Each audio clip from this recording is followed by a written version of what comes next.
दुकान में बोलना पड़ता है तार दीजिए हीटर चलाना है, तो फिर देता है दूसरी तरह का तार, वो स्प्रिंग की शक्ल का रहता है। तो स्प्रिंग की शक्ल की तो बातें बताएंगे, लेकिन वो तार किस तरह का बना होता है, निकल क्रोमियम से मिलकर बना होता है। उसका असल मकसद क्या होता है, उसका रेजिस्टेंस बहुत हाई होता है, क्योंकि जब हाई रेजिस्टेंस होगा तो क्या होगा, हीट ज्यादा पैदा होगा, बड़ा है जूल्स हुआ हीटिंग इफेक्ट ऑफ करंट्स। अच्छा, इसका एक और खूबी क्या है, melting point is very high. Melting point is high.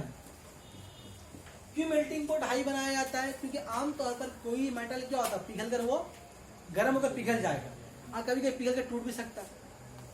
आमतौर पर कोई मेटल क्या होता है, वो गर्म होगा, गर्म होकर पिघलता भी। जैसे एल्युमिनियम का ये स्टैंड है तो बहुत ही कमजोर है, गर्म करेंगे भी घर ही पिघल जाएगा, ये पिघल सकता है ना, लोहा ही पिघलता है, एल्युमिनियम भी पिघलता है, हर कुछ पिघल सकता है, मेटल पिघलेगा।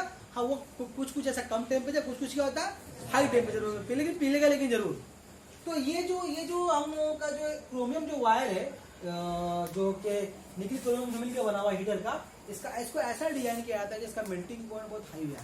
मतलब हाई का मतलब क्या, कि बहुत ज्यादा टेम्परेचर हो भी जाए, गर्म हो भी जाए, तब भी तार पिघल कर टूटेगा नहीं। बात समझना, आमतौर पर यही से ही बनाया जाता है कि तार जो पिघल कर टूटे नहीं, क्योंकि अगर थोड़ा सा अगर चाय बनाने चढ़ा है, तार पिघल कर टूट गया, अब चाय आधा रहेगा उसी में, ना दूध का कलर लेके ना चाय पत्ती का कलर आया, फिर दुकान से क्या हीटर का तार लेके आया, फिर जलाया, पूरा तो फिर तार जल गया, कट गया तार, मतलब पिघल कर टूट गया। ऐसा नहीं होना चाहिए, फिर खाना बनेगा ही नहीं, फिर चाय पता नहीं कुछ और बन जाएगा वो। हम मिसाल चाय कर दिए, सोचो अगर घर में बिरयानी बनो तो क्या उसका होगा। तो आमतौर पर बिरयानी आएगा, कुछ नहीं कर सकता। तो कहा यार बिरयानी तो हाँ, मतलब कि इसलिए बनाया था कि मेल्टिंग पॉइंट हाई सब है, क्यों बनाया था कि बार बार कटे नहीं, बार बार कटेगा तो बहुत महंगा पड़ जाएगा। तो ऐसी हीटर चला रहा है, चोरी का लाइन चला रहा है सस्ता में, तो बार बार तार लगा लाएगा 6-7 बार महीने में, तो बहुत लंबा खर्च हो जाएगा उसका। ठीक है, तो ये दो खूबी आपको नाइक्रोम वायर में बहुत ज्यादा याद रखना है। क्या कि उसका उस नाइक्रोम वायर तीन चीज बताया। नाइक्रोम पहले तो बताया हीटर में कौन सा वायर इस्तेमाल करते हैं, नाइक्रोम वायर। किससे बनाता है वो, निकिल और क्रोमियम से। इस विषय को बोलते हैं अलॉय। अच्छा, उसका मेल्टिंग पॉइंट क्या होता है, बहुत हाई होता है, और रेजिस्टेंस भी बहुत हाई बनाया जाता है। इस सब हीटर की लॉजिक फिर बैठ रहा है कि नहीं बैठ रहा। अच्छा, अब बाकी जो डिजाइन हीटर का होता है, वो उसमें बगल में लोहे का कवर होता है, फिर एक चीनी मिट्टी का एक पत्थर होता है, उसके ऊपर वो ग्रुपिंग बना होता है। इस तरह से ऐसा एक हीटर होता है, ऐसा नहीं होता मिसाल के तौर पर बता रहा हूं, फिर ऐसा एक ग्रुपिंग बना होता है। मेरे घर में नहीं है, ठीक है, अगर मैं ना अभी कोई नहीं बोलेगा। फिर ऐसे करते करते क्या होता है, यहाँ पर स्प्रिंग की तरह ऐसे जल गया, देखो लाल हो गया, ऐसे करते करते कट गया, जलेगा नहीं।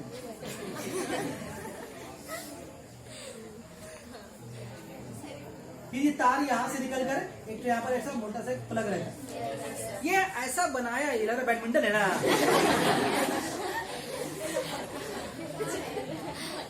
तो ये हाँ, अच्छा बात ठीक बोली, अच्छा काम है घर में। तो वो जो ग्रुपिंग काटा हुआ है, ग्रुपिंग में उसको फिट किया जाता है। तो वो चीनी मिट्टी का जो डिजाइन होता है, जो चीनी मिट्टी का ही आमतौर पर उसको जो पत्थर, एक खास पत्थर होता है, वो हम लोगों का घर का सीमेंट वाला पत्थर नहीं होता है, वो दूसरा तरह का पत्थर होता है, वो हीटर में फिट ही होकर मिलता है। अगर वो टूट जाए तो फिर उसी को लाना पड़ता है, ऐसा नहीं घर से लाया और मिस्त्री को बुलाया सीमेंट से बना दिया, ऐसा नहीं होता। वो थोड़ा अलग डिजाइन का होता है। वो क्यों होता है, वो सब क्या बोलते हैं, बिजली का बैड कंडक्टर होता है, उसको उस तरह डिजाइन किया जाता है, बनाया जाता है। दूसरी बात, ग्रुपिंग करके उसमें स्प्रिंग की तरह ही तार क्यों नहीं बैठाया जाता, क्यों बैठाया जाता है, क्यों नहीं तार को ऐसे बने हीटर है, और उसमें अगर मान लीजिए अगर आपका ऐसे बना हुआ है, तो तार को क्या कीजिए, तार को सिर्फ ऐसे बढ़ा दीजिए। ऐसे नहीं करके स्प्रिंग की शक्ल क्यों दिया जाता है। अगर ऐसा तार होगा ना, तो शाम का चाय पीने के लिए सुबह चढ़ाने पड़ेगा। स्प्रिंग की शक्ल इसलिए होता है कि स्प्रिंग की जगह शक्ल हो जाएगा तो बहुत ज्यादा तार कम जगह में समा सकेगा, ज्यादा फिर हीट पैदा होगा, ज्यादा तार का ज्यादा हीट पैदा होगा। अच्छा, देखिए ये बात समझ में आएगी, गर्म किस बिना हो रहा, हाई रेजिस्टेंस के बिना गर्म हो रहा।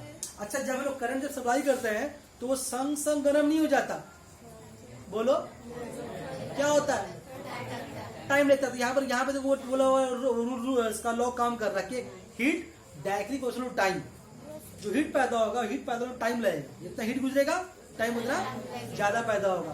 क्या बात समझ में आई? और आप यहाँ सबों को पता है कि इलेक्ट्रिक हीटर करंट बहुत ज्यादा टाइम है। जितना ज्यादा हीट पैदा, जितने ज्यादा आप घर में बिरयानी बनाइए, पाया बना रहे हैं, ज्यादा टाइम पाया में लगता है ना गलाने में, उसको बट भी टाइम ज्यादा लगता है। तो जितना ज्यादा वकील आप हीटर इस्तेमाल करेंगे तो करंट वहां से उतना ही ज्यादा आएगा, जितना ज्यादा करंट आएगा उतना हीट पैदा होगा। तो ये हीटर जो होता है उसको हम लोग आम नॉर्मल वोल्टेज में जला नहीं सकते, उसके लिए तार भी बहुत मोटा होना चाहिए और सप्लाई बहुत अच्छा होना चाहिए। आमतौर पर चोरी करने से ज्यादा फायदा होता है, ठीक है। वरना जितना हीटर चलाते हैं ना, एक महीने में हीटर से आएगा 5,000 का बिल, ज्यादा कम नहीं आएगा। जोड़ के दिखा देंगे, जोड़ने भी आता है, एग्जाम में आता जोड़ने का, जोड़ना भी सिखाने होगा। किताब का घर बिल कितना पता कर लीजिएगा, सब पढ़ाएंगे। लेकिन अब कुछ देर बाद यहाँ पे बात समझ गए। तो ये पूरा काम कर रहा है Joule's law, heating effect of current के। उसके अलावा यहाँ पर एक प्लास्टिक का, एक एबोनाइट का बना हुआ एक पार्ट होता है। वो प्लास्टिक इसलिए बना होता है कि वो नॉन कंडक्टर होता है, मतलब कि हीटर का अरेंजमेंट ऐसा रहता है कि उसका सराउंडिंग जो लोहा का बॉडी है, उस लोहे के बॉडी से तार का कनेक्शन नहीं हो। तो एक प्लास्टिक का एक ग्रुप काट के अंदर ढुका पड़ा तो तार वहां से जाकर फिर इसके ऊपर बैठा रहता है। अगर किसी वजह से अगर वो नाइक्रोम वायर अगर आपके लोहे में इसमें टच हो गया तो मारता है तो दिमाग हिला देता है। हीटर जब मारता है ना, टन से आवाज, दिमाग टन से हो जाता है। ये मारा किसी हीटर पे करे, तो लड़के हाथ खड़ा कर रहा है, इसलिए तो मोटा नहीं हो रहा। बहुत एक बार हम मारता चाय बना रहे थे, किसी के यहाँ गए थे, चाय बना रहे थे और उसका जो नाइक्रो वायर ना उसका पतीला में सड़ गया, नहीं पता, हम पकड़ने के मार टन से मार फिर दूध पीने पड़ा ऊपर। समझ गए? ठीक इसी प्रिंसिपल पे काम करता है इलेक्ट्रिक आयरन। तो इलेक्ट्रिक आयरन के लिए भी यही सेम लॉजिक है। उस इलेक्ट्रिक आयरन में भी हम लोग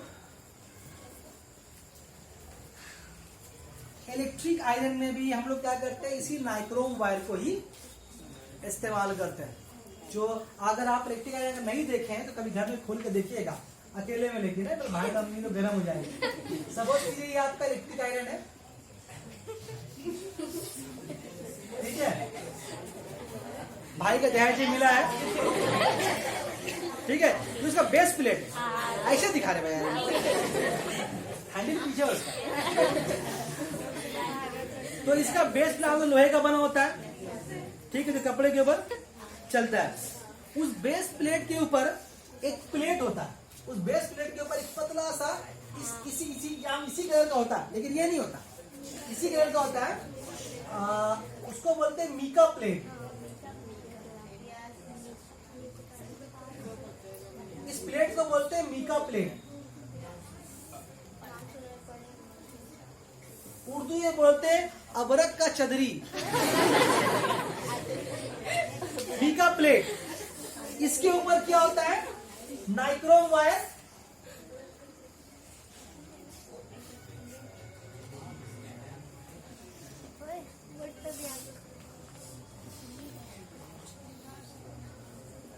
इसके ऊपर नाइक्रोम वायर बैठे हुए। तो हम लोग करते क्या, आयरन को देखते गर्म हुआ कि नहीं, गर्म हुआ कि नहीं, गर्म हुआ कि नहीं। अगर ये जो चदरी जो मीका प्लेट अगर हट गया अपने भूल जाए, मतलब उतना हेवी करंट से आपकी पतला सा मीका प्लेट रोके हुए रखा है। ये जो हम लोग आयरन कभी नहीं शॉर्ट मारता कभी कभी, वो मीका प्लेट कट जाने से या मीका प्लेट डिस्प्लेस हो जाने से या मीका प्लेट बर्बाद हो गया, पुराना हो गया, लीक हो गया उसमें, तब उस टाइप आयरन जो है मारता है करंट। तो फिर लेके दौड़ता है मिस्त्री आता है, तो प्लेट चेंज करता है, बोलता है यही रहेगी 500 रुपये ज्यादा बोल दिया ना, उतना नहीं, कम लेता नहीं, 500 आयरन मिलता है। तो यहाँ के बाद से क्या होता है, देखिए यहाँ के बाद से यहाँ से एक तार निकला हुआ रहता है। अच्छा, तार के यहाँ पर क्या रहेगा, यहाँ पर आपके कोई प्लास्टिक का एक बड़ा सा कवर रहता है, उसके वजह से मोटा तार निकला हुआ रहता है।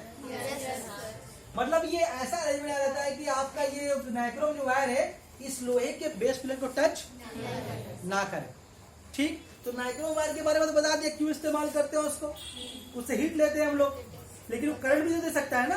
तो क्या लगा दे इसके नीचे, मीका प्लेट। मीका प्लेट क्या है, मीका प्लेट की खूबी है, मीका प्लेट क्या है, मिका प्लेट गुड कंडक्टर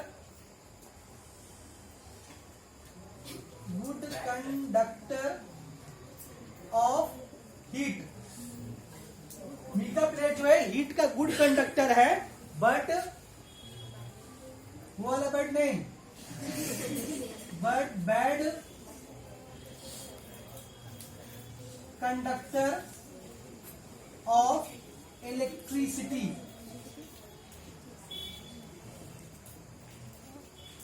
यहाँ डैश से भूल जाए कहां से हो, अंदर बोलेगा ऑप्टर कहां से आए। ठीक है, तो ये जो मिका प्लेट की खूबी क्या है, ये हीट का तो गुड कंडक्टर है लेकिन बिजली का बैड कंडक्टर है। जो जब मिका प्लेट की जब प्लेट को जब नाइक्रोम रहता है तो उससे हीट तो गुजर जाता है लेकिन करंट गुजर नहीं। अगर ये डिस्प्लेस हो जाएगा तो फिर आपको लग सकता है झटका। ठीक, एक और चीज नाइक्रोम वायर के बारे में बोलते हुए चले, एक इम्पोर्टेंट पार्ट इस इसका। अगर आप घर में अगर आपके हीटर है, ठीक है, या आयरन को तो आप खोल के देख ही नहीं सकते हैं, घर वाला मारेगा पकड़ के, हीटर में देख सकते हैं। तो आप बताइए जो नाइक्रोम वायर होता है, कभी लाने गए नाइक्रोम वायर? कभी लाए नहीं गए, कभी लाने। अच्छा, नाइक्रोम वायर आप अपना बताइए एक्सपीरियंस, नाइक्रोम वायर ज्यादा मोटा होगा अच्छा है या ज्यादा पतला होगा अच्छा है? जी कभी हीटर चलाए कभी? जी ज्यादा मोटा को तो अच्छा है, पतला को तो अच्छा। कौन लाया है? जो बोल लड़की ने जो बोली मान सकते हैं, लड़की लोग घर में खाना बनाती है, तुम भी खाना बनाता है, ज्यादा अच्छा कौन होता है? पतला वाला। जितना तार पतला रहेगा उतना अच्छा। क्यों? अब याद करो कि रेजिस्टेंस डिपेंड किस पे कर रहा था? तार का मोटाई पे। जितना ज्यादा मोटा तार उतना कम रेजिस्टेंस। अब रिलेट करो उसको और इसको, मोटा तार कम रेजिस्टेंस कम हीट, पतला तार ज्यादा रेजिस्टेंस ज्यादा हीट। तो ना तो आपके हीटर में जो वायर इस्तेमाल हो रहा है नाइक्रोम वायर, वो पतला होना ज्यादा अच्छा है या मोटा होना ज्यादा अच्छा है? अभी समझ में आ गया? आपके घर के इलेक्ट्रिक आयरन में तार मोटा होना ज्यादा, तार मतलब नहीं, मतलब नाइक्रोम वायर जो हीटर के बेस प्लेट पे है, आयरन के बेस प्लेट पे, वो मोटा होना ज्यादा अच्छा है पतला होना ज्यादा अच्छा है? हमारा बुझा हो अच्छी है, बात समझ में आ रही है? तो जो नाइक्रोम वायर इस्तेमाल करते हैं उसको आमतौर पर पतला बनाया जाता है ताकि ज्यादा रेजिस्टेंस, उसको बहुत हार्ड बनाया जाता है ना भैया। वो निकल का क्रोमियम का मिलकर बना हुआ, बहुत हार्ड है। देखो पतला होने वाले कमजोर नहीं है, तुम समझ को देख के समझ सकते हो, और मोटा का मतलब स्ट्रांग नहीं है, तो इस्लाम को देख के समझ सकते हो। हाँ उसको देख ठीक है, वो पतला उनकी कब्जे को जरूरी चीज नहीं है ना। एक मोटी रस्सी तुम डालोगे टूट जाएगा, चाइना बन जाए पतला है, वो हाथ मिलेगा तुम्हारा, है ना? मिसाल तो बहुत सारा ऐसा। ठीक है, तो यहाँ तक बात समझ में आई। अब एक्टिव फ्यूज के बारे में समझा करके लाइन बंद कर देते हैं, मतलब पढ़ाई बंद कर देते हैं, बोलना हाँ। इसके बारे में कुछ छोड़ा ही ना, सोच ले पहले, कुछ छूटा नहीं। तार के बारे में बताया, तार थिन पतला होना चाहिए, ये सब बता दे। हाँ एक और बात बोलते चले, ये इलेक्ट्रिक हीटर और इलेक्ट्रिक आयरन को अगर हम लोग अपने घरों में इस्तेमाल करते हैं तो देखते हैं कि जो तार से जो प्लग में तार लगा हुआ है, वो तार आ रहा होता है इलेक्ट्रिक आयरन में, वो आम तौर पर बहुत मोटा होता है। नहीं यही बोले नहीं, घर में आयरन नहीं लगा। हाँ वही तार मोटा ही रहता है, तार मोटा होता है ना। अच्छा वही तार आप देख रहे हैं, पहले आप बाहर से देखिए, अंदर रुके मत देखिए। तार मोटा रहता है, और जो हीटर में इस्तेमाल करते हैं वो तार मोटा रहता है ना। तो मोटा तार क्यों रहता है वो? अच्छा देखो, जो करंट आ रहा है तार से हीटर के अंदर, आयरन के अंदर, वो तार तो मोटा है, लेकिन जो हीटर में जो तार इस्तेमाल कर रहे हैं नाइक्रोम वायर और जो आयरन बेस प्लेट पे, वो पतला है। तो वो मोटा क्यों है? क्योंकि आयरन को हीट चाहिए, आयरन को करंट चाहिए ज्यादा, हीटर को करंट चाहिए ज्यादा करंट कैसे आएगा? उसके अंदर आके जो बात की बात है, अंदर आने के लिए क्या होगा? उस कंडक्टर में रेजिस्टेंस कम होना चाहिए। तो लोग पढ़ा ना, तार मोटा का रेजिस्टेंस कम रहे, तो जो बाहर का तार है उसको मोटा बनाया है ताकि रेजिस्टेंस कम हो, करंट स्पीड में आए, और अंदर आए करंट को बढ़ा दो। तार पतला कर दिया रेस बोले ही का वहां से आए ठीक था, अंदर का फंस गया मतलब गर्म हो जाता है। बात समझ में आ रही है? तो इसीलिए आमतौर पर वो सब तार मोटा होता है ताकि रेजिस्टेंस कम हो और करंट ज्यादा, क्योंकि ये लोग ज्यादा करंट सप्लाई देता है। और एक बात बोलते हो चले, इस तरह का जितना भी अप्लायंस है आपके घर में, जो हीटर है, फ्रिज है, वॉशिंग मशीन है, इन सबको देखिएगा आमतौर पर इन लोगों का प्लग 3 मुंह वाला होता है, 3 पिन प्लग। और नॉर्मल अगर टीवी चला रहे हैं और कंप्यूटर वगैरह चला रहे हैं प्रिंटर को दो पिन प्लग है, बात समझ में आ रही है। लेकिन अगर आपका घर में फ्रिज होगा देखिएगा तो 3 वाला, तो वो बात बताएंगे क्यों है, इसमें तो 2 है टीवी वाला में। तो बात सब वो क्यों होता है 3 उसके बारे में बताएंगे। लेकिन अभी से बोलते हुए आ रहे हैं कि जितना भी हाईली इलेक्ट्रिक कंज्यूम करने वाला जितना भी इंस्ट्रूमेंट है सब में हम लोग 3 पिन प्लग इस्तेमाल करते हैं। तभी हम लोग फ्यूज को उड़ा दे पहले। अच्छा, फ्यूज के बारे में इसको पहले अब उतारना बाकी हम लोग उसको ना, अल्लाह तबार उतार सॉरी भाई, तो मार दो, टेंशन आएगा। अब आओ इलेक्ट्रिकल फ्यूज, सी फ्यूज बोले। तो फ्यूज का इस्तेमाल क्या है घरों में, सभी घर में इलेक्ट्रिक सर्किट होगा, बोर्ड होगा, सब फ्यूज लगा होगा। तो फ्यूज का बारे में क्या जानते हैं आप? जब से बोली तब आगे बढ़ा चलेंगे। ओवरलोड होने से फ्यूज कट जाता है। ओवर में फ्यूज कट जाता है। चलिए मोटा मोटी बात ठीक है। सर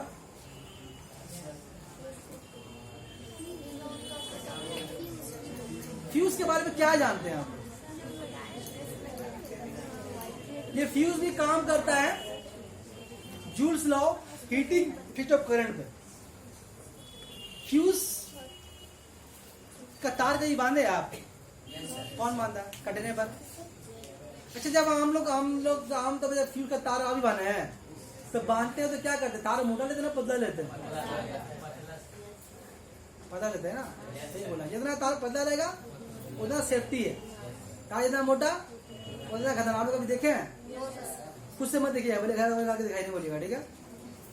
फ्यूज, अब सुनिए क्या काम करता है वो। पहली बात तो ये बोले कि ये फ्यूज जो है वो जूल्स लॉ हीटिंग इफेक्ट के प्रिंसिपल पे काम करता है, ठीक।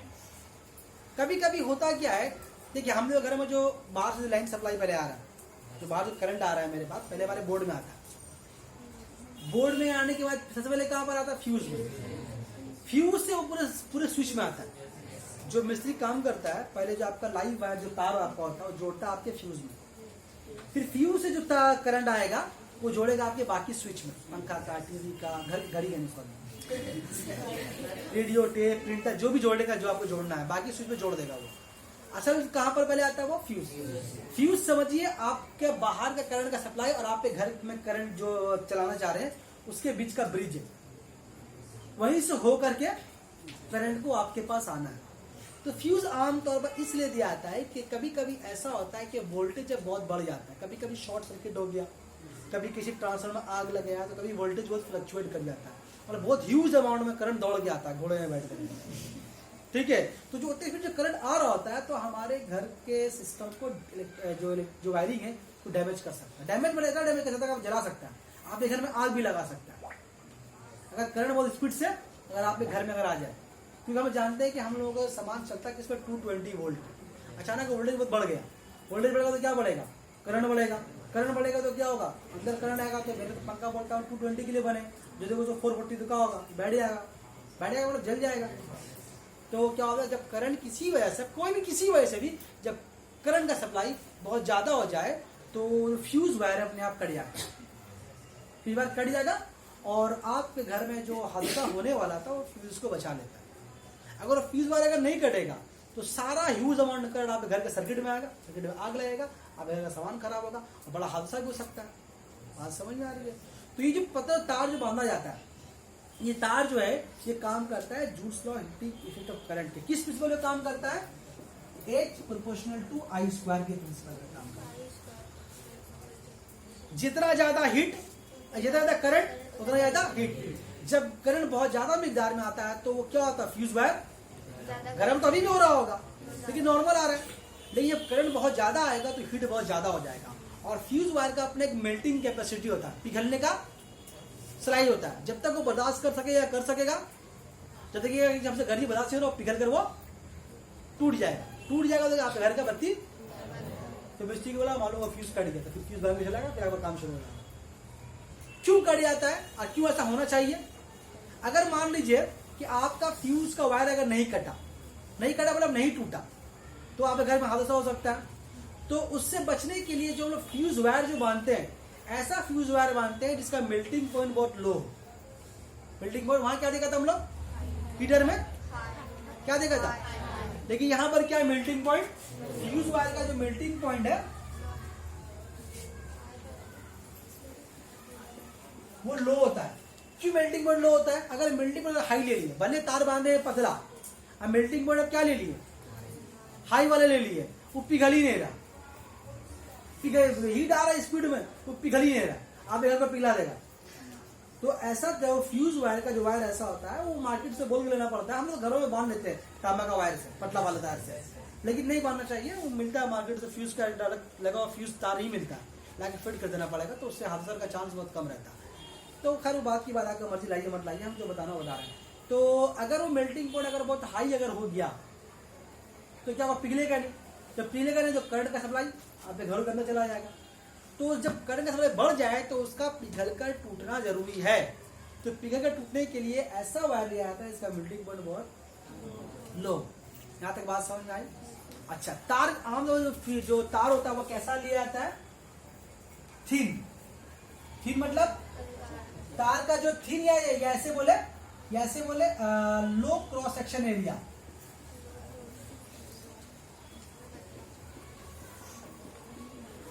लो क्रॉस सेक्शन एरिया। क्यों ऐसा बोले तार, इसका मतलब क्या हो रहा है, तार पतला ले, पतला क्यों ले, पतला लेंगे तो रेशम ज्यादा होगा तो पिघल टूट जाएगा। मतलब फ्यूज वायर को लिया इसी मकसद से जाता है, ये गर्मी ज्यादा बढ़े तो पिघल टूट जाए, इसलिए पतला लेते हैं, पतला रहेंगे, रेशम ज्यादा होगा। पढ़ा हम लोग पिछले वाले क्लास में, लास्ट टॉपिक था कि तार का पतला है ज्यादा रहेगा तो रेजिस्टेंस ज्यादा होगा।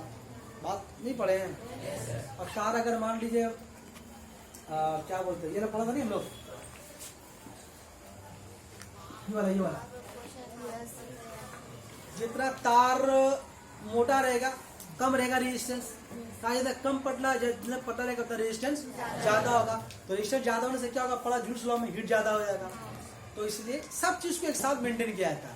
करंट का सप्लाई को भी उसी प्रिंसिपल पे काम कर रहा है, तार को जो पतला लिया गया वो भी इसी प्रिंसिपल पे ही काम कर रहा है। किस प्रिंसिपल पे, कि जल्दी से पिघल कर वो टूट जाए। अच्छा, तो उसके अलावा तो क्या बोल सकते हैं हम लोग आमतौर पर, इसका मेल्टिंग पॉइंट बहुत लो होना चाहिए, तार बहुत पतला होना चाहिए।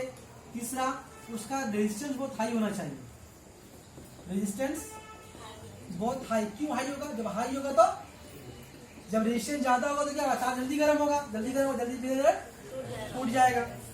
उसके अलावा इसको चौथा नंबर पॉइंट अभी जान के रखिए, आपसे याद कर लीजिएगा, बाकी समझाएंगे बाद में। हमेशा फ्यूज वायर को हमेशा कनेक्टेड टू लाइव वायर, हमेशा फ्यूज वायर को लाइव वायर के साथ जोड़ा जाता है। हम लोग घरों में 3 तरह का तार से करंट आता है, एक लाइव होता है, एक न्यूट्रल होता है, और एक होता है अर्थिंग वायर। नहीं पता, 3 तरह का तार होता है, लाइव वायर, न्यूट्रल वायर, इसको लोग नेगेटिव पॉजिटिव बोलते हैं, कभी कभी ठंडा गर्म भी बोलते हैं। हमको समझ में ठंडा गर्म काहे बोलते हैं, लेकिन लोग बोलते हैं ठंडा गर्म लाइन और गर्म लाइन। ये लाइव वायर है, गर्म लाइन है। हम लोग कभी कहते हैं घर में मिस्त्री आया, कहाँ लाइन चले गया, मीटर खुला और हाथ से काम करना शुरू कर दिया।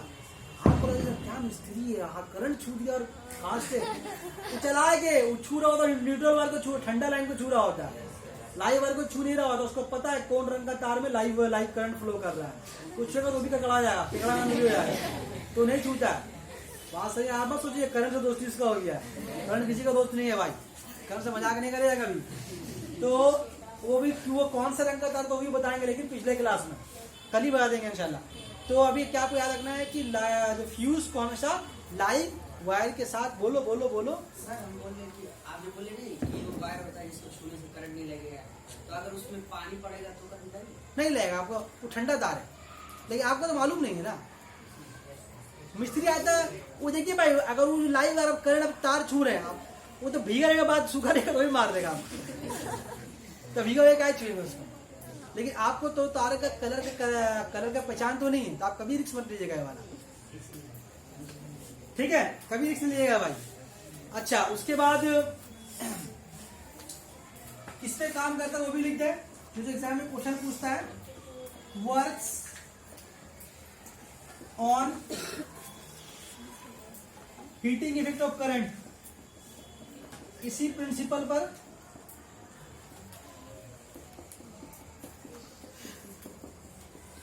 इफेक्ट ऑफ करंट,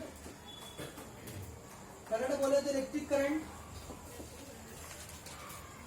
और इसके बारे में जिस तरह हमने माइक्रोमायर में देखा वो निकल क्रोमियम से मिलकर बना हुआ है, उस तरह जो फ्यूज हुआ है जो मार्केट में मिलता है अच्छा वाला, हम लोग लगाते हैं सस्ता वाला, जो अच्छा वाला होता है वो किससे मिलकर बना होता है, लीड प्लस टीन।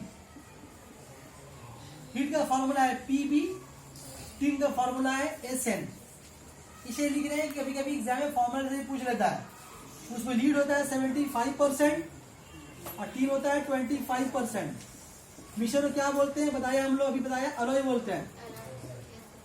तो जो फ्यूज वायर है वो आमतौर पर लीड का और टीन का मिलकर बना होता है। इसमें लीड कितना होता है 75 और टीन होता है 25%, ठीक है।